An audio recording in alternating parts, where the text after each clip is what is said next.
De réussir encore à se challenger comme ça et à dire ouais, je peux y arriver. C'est pas le nombre de salariés, le chiffre d'affaires qui nous fait lever le matin, je crois que c'est plutôt l'aventure qu'on vit. Il y a encore quelques semaines, je vois un commerce qui ouvre, je lis ça dans la presse, j'écris un message sur Instagram, j'ai rendez-vous quelques jours après, je signe la commande. Je suis convaincu que j'aurai réussi le jour où je serai, alors j'aime pas trop le golf, mais où je serai au golf la journée, quoi. Les amis, nous sommes tellement heureux de vous retrouver pour le tout premier épisode du podcast Décideurs. Décideurs, c'est bien sûr le magazine des décideurs et des réseaux de Bourgogne-Franche-Comté. Depuis ce début d'année, c'est aussi une newsletter tous les mercredis en fin de journée où vous retrouvez les 10 infos principales de la semaine économique et des réseaux de Bourgogne-Franche-Comté. Et à partir de ce jour, c'est donc un podcast qu'on va retrouver chaque mois, tourné ici dans les magnifiques studios d'IBS Studios. C'est en plein cœur du centre-ville de Dijon. C'est absolument canon. On vous les conseille. Une autre personne qu'on vous conseille, c'est la personne qu'on a invitée aujourd'hui. On est très fiers de débuter ces épisodes du podcast Décideurs avec lui. Il coche toutes les cases du monde entrepreneurial, mais associatif, et des gens qui se bougent pour notre territoire. Je parle évidemment d'Arthur Deballon. Bonjour Arthur. Bonjour Thomas. Merci de jouer le jeu, d'ouvrir le bal de ces épisodes des podcasts de Décideurs. Alors je l'ai dit, tu n'as que 36 ans, et pourtant on a l'impression que tu existes dans le game du monde entrepreneurial de Bourgogne-Franche-Comté depuis, je sais pas moi, depuis 1000 ans. On a l'impression de toujours t'avoir connu, et tu n'as que 36 ans. On va revenir sur ton parcours qui est déjà riche, juste pour recadrer un petit peu. T'as pas chômé, hein. Donc sur ces 15 dernières années, tu as repris et développé AVS Communication, qui avait été créé par ton père. Si je ne dis pas de bêtises, c'était en 2011. Tu l'as développé. Ensuite, tu as fait de la croissance externe pour être désormais à la tête d'un groupe qui pèse plus de 5 millions d'euros par an. Ça commence à être pas rien. Plus de 30 ou 40 collaborateurs, tu vas nous confirmer ça aussi. Tu as aussi été le président du Cercle Com, qui est le fameux réseau des communicants de Bourgogne-Franche-Comté. Tu l'as développé, tu l'as récupéré, je crois qu'il y avait moins de 100 adhérents. Quand tu l'as laissé il y a quelques années, il y avait près de 300 adhérents. Donc tu vas nous expliquer un petit peu la méthodologie de Ballon, la méthodologie Arthur Deballon. Mais juste avant d'évoquer tout ça, il nous vient d'où le petit Arthur Deballon, et enfant, il rêvait de quoi ? Vaste question. Dijonnais. Il nous vient d'où ? Je suis Dijonnais avant tout, d'une famille fièrement et très ancrée sur le territoire. Dijonnais né en 89, l'année, le jour, le mois de la création d'AVS Communication. A priori, c'était une prédestinée. C'était écrit, même si on y reviendra, c'était pas du tout écrit. Mais en tout cas, peut-être que fait de l'histoire, voilà, c'était écrit. Voilà, Dijonnais, lycéen, collégien à Dijon, au lycée Carnot, lycée de quartier. Voilà, école Montmusard même auparavant. Donc on a fait les 400 coups dans le quartier Montmusard, dans le coin de Champmayot, dans les sous-sols de l'hôpital Champmayot d'ailleurs. On était avec les copains à la sortie de l'école. Et puis ensuite, un DUT de gestion à l'IUT, GEA, donc à Dijon. Où tu fasses un peu d'études, c'est pour faire plaisir aux parents ou tu étais un élève scolaire ? J'étais pas le meilleur des élèves. Clairement, j'étais à 12 et demi et je faisais ce qu'il fallait pour que ça passe. Mais non, c'était pas ma grande passion. J'étais pas scolaire. Au tout départ et longtemps, j'ai voulu être pompier. Et donc, je voulais même aller en DUT hygiène et sécurité. Je crois que c'était à Nancy à l'époque. Et j'ai peut-être abandonné cette idée, peut-être poussé volontairement, involontairement par mon père, j'en sais rien. Mais rester dans quelque chose de général. Et ce qui est le cas, le DUT de gestion, on est encore sur de la compta. On est sur un cadre qui est plus restreint aussi que l'université, qui était clairement pas quelque chose qui allait me ressembler. Voilà, j'ai rencontré des copains, mais j'ai surtout rencontré mon épouse. Puis j'ai commencé des stages. Donc un premier stage qui a été chez AVS Communication, au départ pour découvrir la compta, stage de 15 jours, où je découvre le côté vraiment gestion d'une entreprise. Donc t'es pas allé bien loin là pour le. Donc je suis pas allé bien loin, effectivement. Stage. Ouais, effectivement. Non, c'est clair. Et puis deuxième stage où là pour le coup je commençais à découvrir ce qu'était la communication au sens des entreprises et à vouloir m'intéresser à ce sujet-là. Donc je pars à Paris et aidé par mon frère, je trouve un stage en agence de communication, TBWA, qui est l'une des grosses majeures quand même, où là je pars 2 mois, aidé par Antoine Le Sec, qui était un Dijonnais passé par l'ESC, maintenant BSB, et qui dirigeait à l'époque TBWA Consulting, donc l'entité Consulting. On a travaillé d'ailleurs quasiment l'ensemble du stage sur ce qui devait être, dans le cadre de l'ouverture du rail à la concurrence, le nouveau nom du TGV qui devait s'appeler EuroTGV. Et puis donc là, je décide effectivement d'aller plus loin sur la partie communication. Et en parallèle, il y avait Vélotour à Dijon, où j'ai effectivement aidé mon frère, qui lui l'a créé en 2006.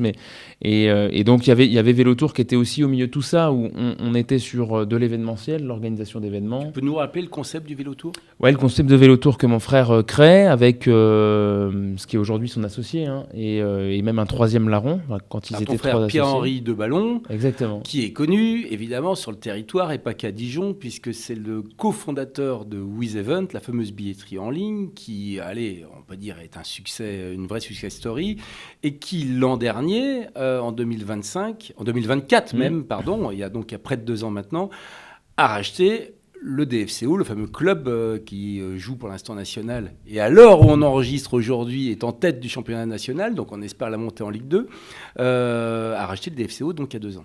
Et donc, il monte ce projet, étudiant au départ, sur une idée de mon père, que mon père n'avait pas mis en œuvre nécessairement. Et puis donc, j'étais un peu dans l'ombre, j'avais 16 ans, mais c'est d'ailleurs là où on s'est rencontrés aussi, c'est vrai. Nous deux. J'avais pas 16 ans. Donc, les partenariats... plus, je rassure tout le monde. Les partenariats, l'organisation globale, faire ouvrir des lieux, puisque donc, si on revient sur le concept, c'est faire ouvrir des lieux qui sont habituellement fermés au public. On l'a fait, je pense qu'on ne pourrait jamais le refaire, de faire passer les vélos dans la prison. Ouais. Donc on était sur une décoursive autour, mais en tout cas sur le principe de faire ouvrir des lieux inédits, et puis l'hôtel La Cloche bien sûr qui reste un peu le passage mythique. Et donc voilà, il y avait cet événement qui était là. Qui a été un succès fou, quoi. Un vrai succès, ouais, complètement. Presque trop par moment, puisqu'on est monté jusqu'à 9500, et là pour le coup la jauge était dépassée, redescendue à une jauge plus basse. Et puis surtout Pierre-Henri l'a développé sur d'autres villes. Et donc ma deuxième partie de stage chez TBWA, j'étais aussi en parallèle à l'organisation avec Pierre-Henri toujours, mais de l'organisation d'Orléans, qui démarrait. Donc Orléans, une petite heure de Paris en TER, et donc en l'occurrence on était sur ce sujet un peu en simultané, donc déjà un peu avec plusieurs projets en simultané, c'est ce qui était sympa. Et donc je passe le léger concours de l'ISCOM, une école de com, et je fais 1 an dans cette école. Avec la problématique, c'est que je devais arriver pour prendre le début de la scolarité le 1er septembre. Il y avait Vélotour qui était, je crois à l'époque c'était le 15 septembre, on était sur le 2e week-end de septembre, puisque l'idée était d'être lié plutôt aux Journées du patrimoine. Aujourd'hui c'est un peu déconnecté en termes de date.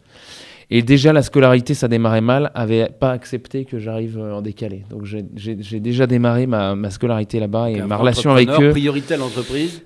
Et ils ne le comprenaient pas, et ils ne voyaient pas, alors que vraiment encore aujourd'hui, je dis que c'est une très grosse erreur qu'ils aient eu ces œillères-là. Bon, j'ai fait mon année, et là j'ai découvert l'autre côté en stage, 3 mois, ce qu'on appelle chez l'annonceur, donc chez KPMG à la Défense, à la direction de la com corporate, où là on est dans un autre service, un autre fonctionnement. Voilà, on reçoit des prestataires, on fait des essais de cocktails, on est dans un autre truc. Et aujourd'hui, fait de l'histoire, et pour clore, je suis un peu entre les deux finalement, entre ce qu'est l'agence de communication, qui est le prestataire, entre ce qu'est l'annonceur. Il faut des prestataires, et donc je suis dans cet entre-deux, et je navigue aussi avec ces deux univers qui m'intéressent. Alors justement, on va y venir à AVS Communication. AVS Communication, alors, qui est peut-être plus la même entreprise là en 2026 qu'elle n'était quand tu l'as reprise en 2010 ou 2011. Mais comment tu t'es retrouvé à prendre la suite de ton père c'est ça, à peine plus de 20 ans? Ouais, alors le projet après à l'ISCOM était de devenir journaliste. Donc j'ai passé le concours du CELSA. Ah ouais. Où ce côté com était intéressant, mais je me suis dit peut-être que l'entre-deux... Tu avais même lancé un blog. Exactement, qui m'avait fait rencontrer l'équipe de Cercle Com à l'époque, quand j'étais sur Paris, où effectivement un blog sur la com, les coulisses de la com, qui avait été repéré par Stratégie. Bon voilà, c'est le microcosme de la com, mais je passe le concours du CELSA que je loupe. Et puis je décide de revenir sur Dijon l'été et de refaire le site internet d'AVS Communication, qui était à l'époque sur Flash, et donc j'avais appris WordPress, donc j'ai dit je vais faire refaire le site sur WordPress. Sur Flash, pour les plus jeunes. Pour les plus jeunes ou les plus vieux. Ouais. Et donc voilà, je dis je vais venir aider, et puis en fait j'y suis resté, j'ai racheté, et j'ai effectivement développé cette entité qui finalement du coup devait pivoter dans son organisation, dans son fonctionnement, dans ses investissements, dans sa réponse client, dans sa manière d'être, et donc on a quasiment tout changé. Tu peux nous rappeler les métiers d'AVS Communication? Oui, alors aujourd'hui... En tout cas, ceux qu'ils étaient à l'époque? À l'époque, on était imprimeur grand format. On imprimait en largeur d'1,60 m, ce qui est grande largeur déjà, mais qui, par rapport à aujourd'hui, n'est pas le plus important. Et puis, déco de véhicules, déco de vitrines, prestataire de mini-enseignes pour les fameux logos qu'on voit dans les stades, par Exactement. exemple au DFCO, à la Exactement. JDA, par exemple. Longtemps prestataire du DFCO, de la JDA, du circuit de Prenois, qui était une des stratégies de mon père, de dire on va être aussi partenaire de ces clubs pour être visible, pour montrer ce qu'on sait faire, pour rencontrer des gens, être dans les clubs à faire. Et je me souviens que j'allais, quand j'étais gamin à la JDA, le long de la balustrade, la coursive, avec Olivier Meunier qui était dans ce coin-là. Et puis, j'avais remis mon pantalon sur mon pyjama. Et donc, je venais à la deuxième mi-temps, après qu'on ait mangé. Et donc, voilà, j'ai baigné aussi dans ce... Et c'est peut-être ça, en fait, le lien. C'est que j'ai baigné, finalement, dans cet environnement qui est presque naturel, quoi, voilà.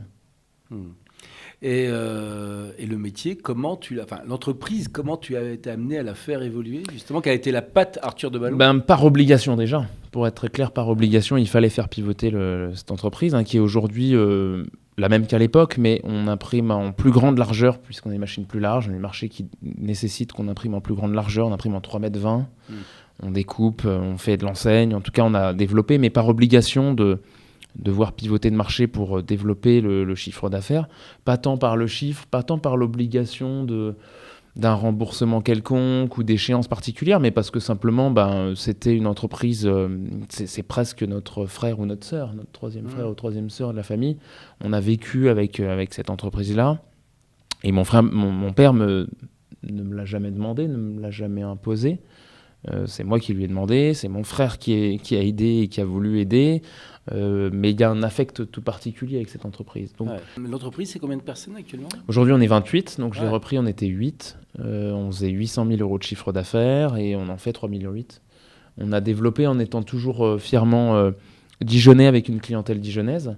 Des entreprises uniquement, la particularité, que en B2B, et avec globalement un tiers d'institutionnels qui nous font travailler sur l'ensemble de leur visuel, à peu près un tiers qu'on va appeler agence ou revendeurs, y compris des confrères qui nous passent des commandes parce qu'on a un parc machine plus important ou plus large que ce qu'ils peuvent faire. Et puis un tiers où on travaille avec des PME, des TPE et des ETI locales, des pépites locales y compris. Et on est finalement, et ce qui est très sympa, qui plaît à tous les collaborateurs, on est dans ce qui est l'actualité de la cité. Il y a quelques mois, c'était l'ouverture de Dauphine. Il y a quelques années, c'était celle de la Toison d'Or. On l'espère, les ouvertures ou en tout cas les travaux de la 3e ligne de tram. Tous les sujets de la cité font Dijon, qu'on a... En fait, vous avez un rayonnement Bourgogne-Franche-Comté et même national.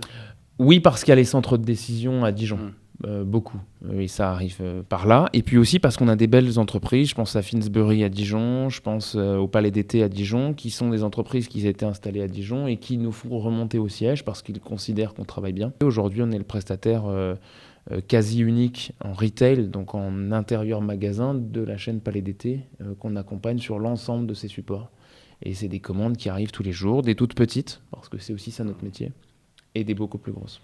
Tu as parlé de 3 800 000 euros, ça commence à faire du vrai argent pour la partie AVS, mais tout à l'heure, en me disant en introduction, plus de 5 millions d'euros. Alors, comment on l'appelle, le groupe de ballon, le groupe AVS, je ne sais pas comment on doit l'appeler. Alors, je ne suis pas à l'aise avec le côté groupe. De fait, si les gens creusent... C'est pas un gros mot. Non, mais de fait, si les gens creusent, c'est le cas. Parce qu'effectivement, pour acheter une entreprise, il faut créer une holding, faire des montages. Bon, je ne me considère pas comme un groupe. C'est des entités. Donc, il y a aujourd'hui 3 entités au moment où on parle. Axo, qui est donc agencement, qui est une entité que j'ai créée en 2017 à partir de l'achat du fonds de commerce de ce qu'était Axo à l'époque, qui fabrique et qui conçoit des stands. Donc là, pour une clientèle un peu plus nationale ou pour des plus grosses entreprises, pour le coup, on accompagne, je pense à Eurogerm à Dijon, Adex, on accompagne Urgo, on accompagne Ergo Recherche, des entreprises des beaux bébés, de toute taille à Dijon, mais plutôt des entités un peu plus grosses qui viennent exposer majoritairement en France, à Paris. On va être au Salon de l'immobilier entreprise, on va être au Mondial du fromage, on va être sur tout type de stand. Et puis à l'international, avec des entités connexes de Decathlon qu'on accompagne, avec Suntech, une entreprise de Longwy qu'on accompagne en Allemagne. Et aussi, ce qui est marrant, par réseau et connaissances interposées, des entreprises qui ne sont pas françaises et qui ne nous font pas exposer en France. Voilà. Parce que le marché, et on est des Lilliputiens du stand, je rentre il y a quelques heures du lancement de 3 stands sur Wine Paris, on fait 3 stands et il y en a 1200. Mais c'est une entreprise qui est totalement différente de celle d'AVS. C'est pas la même convention collective, c'est pas les mêmes typologies de salariés. C'est beaucoup de travail le week-end et en décalé, alors qu'AVS, on est plutôt sur un travail de semaine. Il y a des points communs, bien sûr, qui sont les clients, qui sont la com, qui sont le marketing. Et même géographiquement, c'est pas le même endroit. Et même géographiquement. Et puis, j'ai associé la dernière entité. Là, vraiment, parce que la rumeur courait, et ça y est, ça a été officiel en fin d'année. Ouais, voilà, ça a été un petit peu long parce qu'on a eu une problématique immobilière, un bail à renouveler, voilà, mais on a réussi à boucler et très fier de cette troisième entité. Mais là aussi, c'est encore un autre fonctionnement, un autre travail. Et bon, voilà. Quel est le métier ? Alors aujourd'hui, on est photographe culinaire pour accompagner des marques qui veulent mettre en avant leurs produits via des photos ou via des réels sur les réseaux sociaux majoritairement. Je pense, il y a quelques heures, c'était le Bleu du Vercors qui était chez nous. On a des fromagers, on a des chocolatiers nationaux, on a des entreprises locales avec qui on travaille, on a toutes ces entreprises du patrimoine vivant, je pense à Mulot et Petits-Jean, à des entités comme le Nectar de Bourgogne qui nous font travailler, nous font shooter leurs produits pour faire du packshot, pour leur catalogue, pour leur stand, pour leur visuel, pour leur com, mais aussi faire des photos d'ambiance. Comment je mets en avant, on était il y a quelques jours chez Fallo, avec Marc des Arméniens, comment je viens montrer ce que sont finalement les 10 utilisations possibles de la moutarde, et que la moutarde, ce n'est pas juste un condiment de bord d'assiette, ça peut être aussi quelque chose qui nous sert réellement à cuisiner. Et donc pour ça, il faut qu'on le montre en vidéo ou en photo. Ça nous ouvre un panel d'entités, mais toujours avec un point commun, ce sont toujours des DIRCOM, des directeurs de la marque, des chefs de produits, ce sont finalement un peu les mêmes clients que les 2 premières entités. Et avec un objectif très clair entre les 3 entités, c'est de faire ce qu'on appelle du cross-selling, de réussir à vendre un peu d'AVS, un peu d'Axo et un peu d'Imager Associés. Tu me fais une transition toute faite pour parler du cercle com, parce que tu parlais des directrices et directeurs de com à l'instant. Et s'il y a bien un endroit où on en retrouve beaucoup, c'est bien au cercle com. Le cercle com, c'est quoi ? C'est l'association qui réunit les communicants de Bourgogne-Franche-Comté. Ça a été créé en 2009 ou 2010 par Fabrice Roy, qui est le co-associé de l'associé chez Temps Réel. Et tu as pris la présidence, là aussi tout jeune. Olivier Mouchiquel avait fait une transition juste après Fabrice Roy. Et puis du jour au lendemain, un jeune gars qui était rentré au conseil d'administration du Cercle Com, bing, se retrouve propulsé président. Comment ça s'est goupillé tout ça ? Impréparé, j'allais dire, puisque ça s'est fait un peu comme ça, et Olivier voulait prendre du recul sur en tout cas la présidence, puisqu'il est resté, et j'en suis très content, y compris jusqu'au dernier mandat où j'étais membre actif du conseil d'administration, mais volonté de prendre du recul. Et puis dans quelle année là ? On est en 2016. Donc je rachetais à peine AVS. Bon voilà, j'étais déjà là depuis 5 ans, mais grosse mission. 27 ans à peu près. J'avais 20, même pas, je sais plus. Ouais, 27 ans, et tu te retrouves là au Cercle Com, dans l'association, avec des vieux loups de la com, avec plein de cheveux blancs, avec plein de certitudes peut-être aussi. En tout cas, avec 50 adhérents, et avec le gros sujet qui nous tombait au-dessus sur les épaules, et qui est tombé encore sur les épaules il y a quelques semaines de la nouvelle équipe, c'est qu'il faut très vite produire le prochain événement, la prochaine mensuelle. Et ça a été un peu la problématique, ou en tout cas le sujet des 2 mandats et demi que j'ai fait, où globalement il faut essayer de trouver une stratégie à long terme, tout autant qu'il faut répondre à ce qu'est la demande, et peut-être qu'il m'a un peu fait partir à la fin, mais de ces adhérents un petit peu clients qui veulent logiquement adhérer et avoir un produit en face. Et non, c'est une très belle asso qui s'est développée depuis...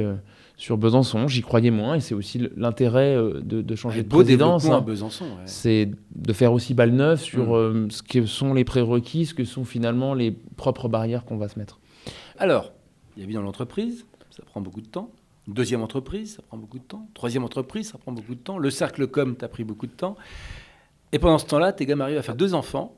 T'es gamin arrivé à construire une famille. J'imagine que c'est énergivore. Il y a 2 possibilités. Soit tu les délaisses, ta femme fait tout. Soit tu as un papa exemplaire et moderne, et tu arrives à la fois à être un successful en entreprise, d'avoir développé le Cercle Com et d'être un papa parfait. C'est difficile de répondre, il faudra interroger mon épouse. Un bel accompagnement, en tout cas un beau duo avec mon épouse, bien sûr, et c'est ça qui fait que ça fonctionne aussi. On n'en a peut-être jamais parlé, mais elle a peut-être mis sa carrière un peu de côté, j'en sais rien. Et en tout cas, elle travaille forcément un peu moins et elle est effectivement plus présente et avec cette charge de famille forcément. Mais je suis le vendredi à 16h50 devant l'école depuis la naissance de ma première. Et voilà, effectivement peu présent. Je travaille beaucoup le matin très tôt. J'essaie d'être là le soir à 19h et de compiler l'ensemble. Encore une fois, c'est difficile de répondre, mais... Justement, c'est quoi le rythme d'une journée ? Ça commence à peu près à quelle heure, la vie d'un Arthur de Ballon ? C'est variable, mais moi, je suis vraiment du matin. Ouais. Donc, ça va démarrer à 4-5 heures. Et puis, tu te lèves à 4-5 heures tous les matins ? Je suis sur le pont, oui. C'est pas si courant ? C'est pas si courant. On n'est pas beaucoup sur la route. Ça m'a valu, fut un temps, pas mal de contrôle la nuit parce qu'effectivement... c'est que sortez de discothèque. Voilà, exactement. Et qu'est-ce que vous faites ? Je vais travailler. Et puis, ça termine à 19h où j'essaie de couper le maximum. Maintenant, le vrai changement... Ça fait des bonnes journées, quand même. Ça fait des bonnes journées. Mais le vrai changement depuis le Covid, c'est que... À quelle heure au bureau ? Ça s'arrête pas le soir. Ça reprend, ça continue. Parce que 4-5 heures, c'est le lever. Une demi-heure après.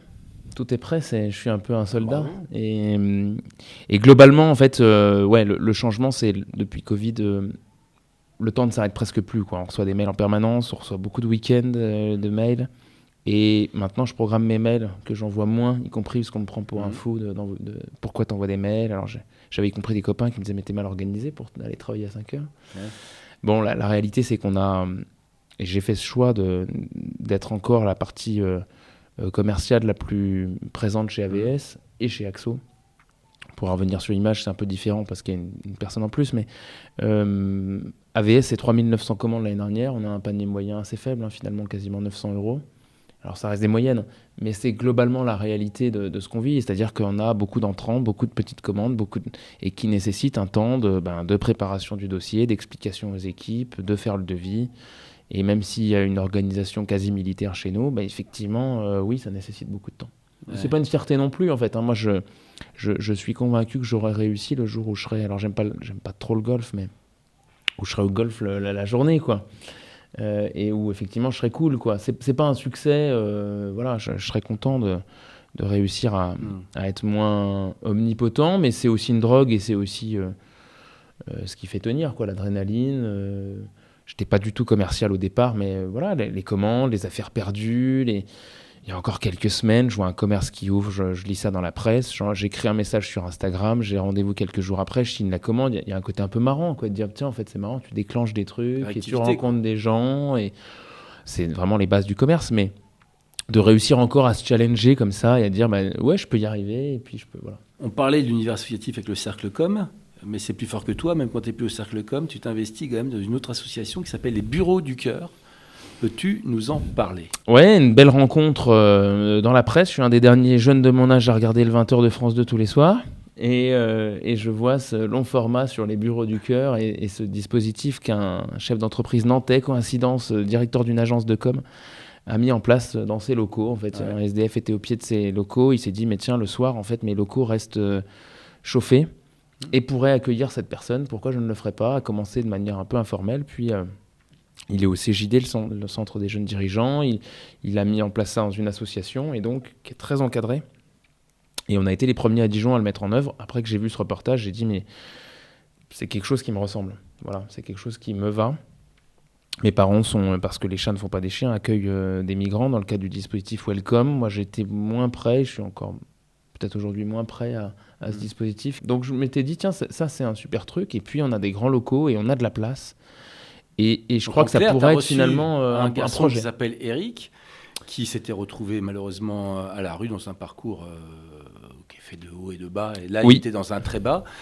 Et tu l'as logé pendant plusieurs mois dans des bureaux transformés en appartements. Exactement, dans une chambre. Et donc ça a été le premier. Il y en a eu, au moment où j'en parle, 4 personnes qui nous ont rejoints. Alors on a eu, je ne sais pas si c'est la chance, mais la volonté commune avec Eric de pouvoir en parler et de pouvoir communiquer en fait autour de cette... Notamment un magnifique reportage diffusé sur avec Quentin, Dijon, bien sûr. Ouais. Et donc il a voulu être mis en avant, y compris être mis en avant à visage découvert, donc ce qui a aussi un peu aidé, et ça a été repris comme ça par la presse, fait forme de buzz, qui était là aussi pas dans un but finalement de com, mais de faire comprendre et de faire connaître le dispositif. Le dispositif, vous accueillez donc dans vos locaux à SDF, la soir, les week-ends, les vacances, en permanence. Et si quelqu'un veut faire une entreprise, un chef d'entreprise, souhaite faire acte de candidature pour proposer un bureau retransformé donc en chambre, comment on fait ? Alors, il y a une antenne maintenant des bureaux du cœur, puisqu'on a fait le tour aussi de tous les réseaux patronaux, les Lions Club, voilà. Et le Lions de Dijon, Lions Club de Dijon s'est mobilisé. Il y a des bénévoles qui sont là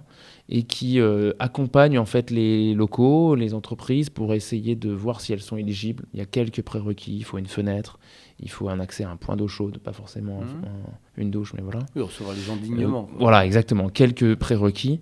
Et puis surtout qui vient un peu caster. Paradoxalement, je l'ai découvert, c'est un peu ça le plus compliqué, c'est de trouver les personnes qui pourraient coller. Pas d'addiction, pas d'animaux, et seul. Mais voilà, c'est une belle aventure et qui m'a dépassé aussi parce que les collaborateurs se sont vraiment emparés du sujet, quoi. Et il y a un lien, et je pense que le plus fort c'est aussi avec Eric, mais il y a un lien qui s'est vraiment créé en fait autour de cette arrivée. Et ça dépend aussi de la personne qu'on accueille, hein. Il y a des liens plus ou moins forts qui se créent. Et j'avais essayé d'expliquer un peu les barrières en disant vous pouvez vous attacher, mais voilà, il faut faire attention. Il ne faut pas que la personne, l'invité, empiète trop chez nous et sur nous, et vice-versa. Il faut trouver sa place, c'est compliqué. Et c'est une belle aventure où, vulgairement, ça ne nous a presque rien coûté. Ça n'a rien coûté aux collaborateurs, mais ils ont donné beaucoup de choses. Ils ont donné de l'attention, de l'existence. Prendre un café, partager du temps avec quelqu'un. Et en fait, c'est ça le plus beau que de faire un chèque qu'on mettrait sur LinkedIn et où on ferait un chèque de 1 000 € à une asso, qui est tout à fait louable, hein, mais qui n'était pas quelque chose qui, pour moi, avait beaucoup de sens, quoi. Voilà. Et puis, on mettrait la défisque. Et puis, bon. Ouais. Voilà, on crée autre chose. En tout cas, c'est le choix qu'on a mené. Tu viens d'une famille d'entrepreneurs. Un père qui avait déjà une notoriété importante sur la région, notamment à Dijon, qui avait donc créé AVS avec une jolie réussite, qui a eu différents mandats, la CPME, à la Chambre de commerce et d'industrie. Donc un homme qui était connu dans le landerneau du Dijonnois, n'est-ce pas ? Un frère qui se retrouve à avoir une magnifique réussite très jeune, qui crée le Vélo Tour, qui crée With Event avec son associé, qui le développe jusqu'à, je crois, être coté en bourse. Une boîte qui pèse plusieurs centaines de millions d'euros, si je ne dis pas de bêtises. Enfin, quelque chose de fou. Et ça, c'est quoi ? C'est un héritage qui est motivant ou c'est, au bout d'un moment, presque étouffant en se disant...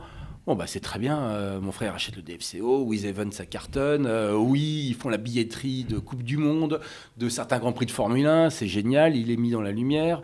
Mais moi, de mon côté, regardez ce que j'ai fait d'AVS, j'ai amené la boîte de 800 000 € à plus de 5 millions d'euros, etc. Comment tu vis ça, finalement, en disant juste, tant mieux pour lui, et je suis tellement content qu'il ait aussi bien réussi, ou d'un moment, et ça va, quoi, parce que moi aussi, j'ai réussi. Je crois qu'on est les trois alignés, le père, le grand frère et moi. C'est pas en tout cas aujourd'hui la reconnaissance, l'existence. Je suis d'accord avec ce que tu indiques, hein, mais c'est pas un de nos moteurs aujourd'hui. C'est pas du tout un de nos moteurs. Pierre-Henri le disait il y a quelques semaines encore. Il a une boîte qui est énorme et qui est presque moins connue et dont on lui parle presque moins que le DFCO qui est en national, 3e ligue à Dijon, sachant qu'il est parisien, il ne s'en cache pas.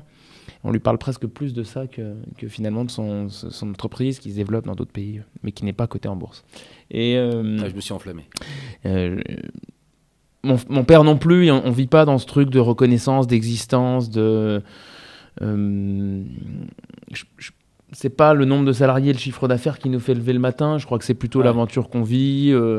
Oui, je crois pour les trois, le succès, la volonté de faire la billetterie du Grand Prix de France, de mon père qui signe des grosses affaires, qui va chercher à la sueur de son front, moi de la même manière. Oui, ça, effectivement, mais qu'on garde presque pour nous et qu'on vit presque, ou qu'on partage presque même moins que les échecs, qu'on a tendance tous à forcément mettre plus en avant ou qui nous rongent forcément un peu plus. Moi, j'ai longtemps été le fils de mon père. Ouais. Et là, depuis effectivement juillet 2024, je suis le frère de mon frère. Depuis qu'il a acheté des DFCO. Exactement. Mon père ayant aussi un peu quitté les réseaux et étant moins présent, mais aussi parce qu'il y a un pouvoir d'attraction du DFCO qui est énorme, le football, voilà, qu'on le veuille ou non. Moi, je le vis très bien, en tout cas, j'ai pas de problème avec ça. Aussi parce que les trois, je crois qu'on le fait de la même manière, c'est-à-dire avec le cœur, le mieux possible. Peut-être qu'au tout début, et pour être très honnête, quand j'ai repris AVS, oui, d'être le fils du père. Pas tant avec les collaborateurs parce que j'arrivais presque un peu en sauveur, ou en tout cas, bon, ils ont très vite vu que je faisais bouillir la marmite, si je puis dire, et je mettais du bois dans la cheminée, mais plutôt à l'extérieur, oui. t'es un peu attendu parce que c'est le fils du père et voilà. Alors c'est rigolo parce que j'ai croisé ton père justement dans un des rares réseaux où il traîne encore un peu et il m'expliquait récemment, il me disait c'est marrant parce que maintenant on me dit ah c'est vous le père d'Arthur. Et il m'a dit, tu ne peux pas savoir à quel point j'étais fier quand on m'a sorti ça. Quoi. J'aurais pu le vivre comme, dis donc, je ne suis pas si vieux. Et non, il me dit, putain, c'était non, une fierté énorme. C'est vraiment pas quelque chose qui nous motive, en tout cas, cette reconnaissance. Enfin, on est très contents, mais des fois, j'ai presque l'impression d'être en campagne électorale quand je me travaille en centre-ville le week-end et que je vois plein de monde. Mais en même temps, c'est ce qui est cool. Mais je crois qu'on est apprécié, c'est aussi ça. Et à l'inverse, et je le disais à un de tes confrères journalistes il y a quelques semaines, je me pose un vrai questionnement sur ce que doit être la suite pour mes entreprises. Mes enfants n'ont que 6 et 9 ans, mais ça vient finalement assez vite de dire est-ce que je leur promets cette entreprise et je leur donne et je leur vends, puisqu'il y a un encadrement bien sûr fiscal qui est important aussi. Mais est-ce que je leur laisse peut-être même croire que c'est possible ou est-ce qu'à l'inverse je vends totalement ? Il faut le préparer. Dans le poste que j'ai, en tout cas je pense à AVS et Axo en particulier, aujourd'hui il faut que je prépare la suite assez tôt et ça se prévoit et ça s'organise, y compris pour sécuriser l'emploi. Il y a 28 familles qui vivent, si je puis dire, grâce à vous. J'ai aussi une attente de clients avec lesquels on est en marché. Enfin voilà, on peut pas tout envoyer comme ça en l'air. Tu n'es peut-être pas forcément à vendre, mais personne n'est inachetable. Si d'un coup un groupe énorme te proposait une somme intéressante et que tu vendais, tu ferais quoi après ? La question s'est pas posée, mais elle se pose. La maison n'est pas énorme. La maison n'est pas à vendre. Entreprise. La maison n'est pas à vendre, mais si vous en proposez 2 fois le prix, je regarderai. C'est un vrai sujet en fait, la reprise d'entreprise. Aujourd'hui, il y a une vraie problématique autour de ça parce qu'il y a un encadrement juridique, fiscal important. À l'inverse, le patrimoine, y compris le patrimoine d'entreprise en Italie, il n'est pas taxé. Alors c'est un questionnement. Je dis pas que c'est beaucoup mieux, mais est-ce que ce que j'ai remboursé à la banque pour racheter aurait pu finalement être remis dans l'économie un peu plus réelle, même s'il la remet dans l'économie réelle, mais à réellement financer des machines et des investissements plutôt que de rembourser un crédit pour racheter une entreprise ? Il y a des questionnements autour de ça. Arthur, on va passer à autre chose. Quand on voit ton parcours, on se dit que tu n'as pas dû souvent passer d'entretien d'embauche parce que tu n'as jamais vraiment été salarié d'une entreprise, un peu pour les stages. C'est faux, j'en ai eu. Et j'ai été refusé. Par exemple Avant d'être retenu chez KPMG, j'ai passé un entretien d'embauche de stage chez RFI, la radio, et je n'ai pas été retenu. Et Dieu sait qu'encore aujourd'hui... Radio France Internationale. Ouais, et Dieu sait que j'aurais voulu. Mais alors, tu vas passer un entretien d'embauche, pour le coup. D'accord. Je te l'affirme. Très bien. Et c'est notre ami Quentin Scavardo, que tu connais, rédacteur en chef de J'aime Dijon et de J'aime Beaune, média cousin de Décideurs, puisque tout ça fait partie du même groupe, le groupe Place des Médias. Un média, J'aime Dijon et J'aime Beaune, qui cartonne sur le net et les réseaux. Et Quentin va prendre ma place pour te faire passer cet entretien d'embauche. Ce moment n'était pas préparé du tout. Hein. Pas du tout. Quentin, c'est à toi. Arthur, bonjour. Bonjour Quentin. Ça fait pas longtemps qu'on s'est vus, nous. On s'était vus pour un taxi J'aime Dijon. Mais aujourd'hui, tu vas passer un entretien d'embauche. Est-ce que tu es prêt ? Pas du tout. Je t'explique le concept de l'entretien d'embauche. 15 questions courtes, 15 réponses courtes. Ok. Tu as le droit à un seul joker. D'accord ? Très tu bien. Es prêt ? Feu. Première question. Ta plus grande qualité ? C'est difficile. Ma plus grande qualité, travailleur. Ton plus grand défaut. J'aime pas le chiffre après la virgule. Si je demande à ton ancien manager de te décrire, qu'est-ce qu'il dirait ? Mon ancien manager, lequel était le dernier ? C'est difficile à dire.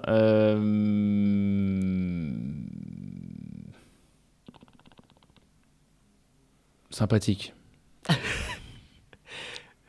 Ta plus grande peur. Ma plus grande peur, c'est difficile ça. C'est un podcast économique, alors ma plus grande peur économique, laquelle elle est ? C'est pas le Covid, ça m'a pas fait peur. Ma plus grande peur, non, c'est forcément la faillite de mes entreprises. Ta passion cachée. Je l'ai pas cachée, ma passion, je passe beaucoup de temps à regarder les médias, la presse. Qu'est-ce qui te fait lever le matin ? Ça a été la revanche pendant quelques années. Et puis là, aujourd'hui, c'est l'adrénaline je le disais tout à l'heure, du succès des affaires. Je ne suis pas du tout commercial au départ. Je crois en avoir quasiment aucun code, mais finalement, j'aime beaucoup. C'est très addictif. La cause qui te tient le plus à cœur? J'en ai plusieurs de causes. L'injustice de manière générale, je trouve qu'il y a un vrai sujet autour de l'injustice. Quel est le salaire minimum en dessous duquel tu refuserais de travailler? Tout dépend du temps qu'on y passe et en fait de la charge mentale qu'on a. En fait, je le dis souvent, y compris à mes collaborateurs managers, c'est de dire on paye aussi, on dédommage aussi la charge des soirs, des nuits, des week-ends et l'espèce d'arrière-plan, un peu comme on a avec l'iPhone. Là, ça tourne en arrière-plan, la batterie se vide en arrière-plan. Non, c'est difficile à dire, mais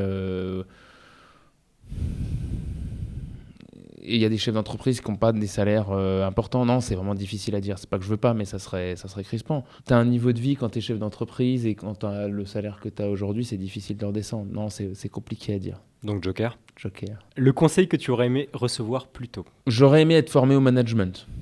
En tout cas, avoir des conseils autour du management. Je reproche au DUT de gestion d'avoir fait des maths, des trucs impensables. On en rigole encore avec mon épouse. Je ne saurais même pas dire, mais on faisait des maths, quoi. On était en bac +2, certains allaient travailler juste après.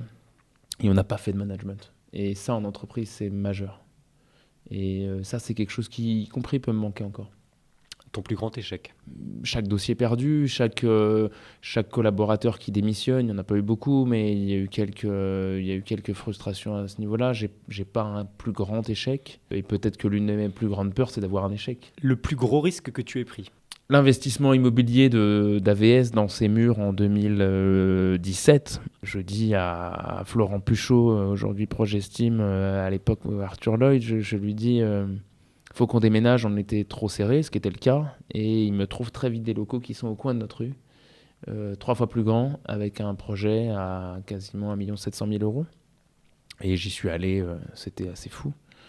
Et y compris chez le notaire, où quand on était à Paris, puisque c'était Valeo qui vendait le bâtiment, on était autour de la table, et puis la notaire dit on va peut-être attendre le client, parce qu'elle pensait que j'étais un stagiaire. Et je dis en fait, je suis là. Où est-ce que tu te vois dans 3 à 5 ans?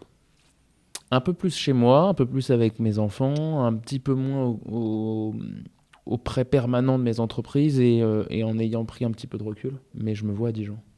Ton plus grand rêve? Ça rejoint ce que je disais à l'instant, avoir du temps pour moi et faire en sorte que ça tourne un peu plus sans moi. Dernière question, attention, tu n'as plus de joker. Est-ce que tu te vois un jour maire de Dijon? C'est difficile à dire. Est-ce que tu y penses quand tu te rases le matin? Non, j'y pense pas quand je me rase le matin. Il y a un vrai sujet sur l'engagement politique et des Français, y compris d'aller voter. Je crois que déjà le premier sujet, c'est qu'il faut qu'ils aillent voter. Et j'ai encore des copains qui vont pas voter, je le comprends pas. Il y a des vraies choses à faire. Peut-être un jour. Un petit oui ou un petit non? C'est difficile à dire. Bon allez, je t'accorde un second joker. Merci beaucoup Arthur. Merci beaucoup. C'était ton entretien d'embauche. Bravo, tu l'as réussi. Merci. Merci Quentin.